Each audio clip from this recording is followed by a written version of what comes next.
பெரியாழ்வார் அருளிய திருப்பல்லாண்டில் 10வது பாசுரம் பார்க்கலாம்.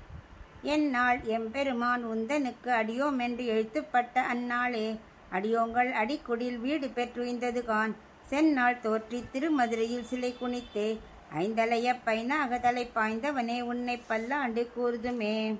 இந்த பாசுரத்தில் பெரியாழ்வாரோட முன்னாடி கைவல்யார்த்தியாக இருந்தாள் இல்லையா, அவளாம் இப்போ திருந்தி வந்துட்டாளே, இந்த கோஷில் சேர்ந்துட்டாள் இல்லையா, அவள் பகவானுக்கு நன்றி சொல்கிறாளாம்.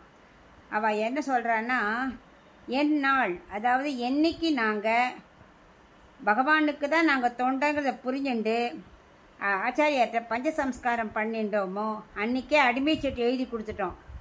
அந்த நாள் தான் எங்களுக்கு பிறந்த நாள் அப்படிங்கிறார். ரொம்ப இனிமையான நாள். அன்று நான் பிறந்திலேன், பிறந்த பின் மறந்தில்லை. அது வரைக்கும் எங்களுக்கு எதுவுமே தெரியாமல் நாங்கள் எங்களோட ஆத்மாவையே அனுபவிச்சுட்டு இருந்தோம். அதுக்கப்புறம்தான் திருந்தி நாங்கள் புரிஞ்சுட்டோம். இனிமே பகவானுக்கு அடிமையாக இருக்கிறதா அப்படின்னு புரிஞ்சுட்டோம். நன்னா பகவானும் இந்த அடியாரோட உறவினர்கள் எல்லாருக்கும் அனுகிரகம் செஞ்சுட்டார். இப்போ பரம்பரையே நன்னா உஜ்ஜீவம் நடந்து விட்டது. நாங்கள் எல்லாம் யாரை பல்லாண்டு பாட போகிறோம் தெரியுமா? சிறந்த நாளில் திருவோண திருவழவிங்கிறாள், அது மாதிரி நல்ல நாளில் கண்ணபிரான் அவதரித்தார் இல்லையா, தன்னை நன்னா வெளிப்படுத்தி காட்டின்னு அவதரித்தார். அவருக்கு நாங்கள் பல்லாண்டு பாட போகிறோம். அவர் என்ன பண்ணார்? கம்சனுடைய படைக்கலை கொட்டில உள்ள நுழைஞ்சு வில்ல வளைச்சி முறிச்சு, அது மட்டுமா பண்ணார்?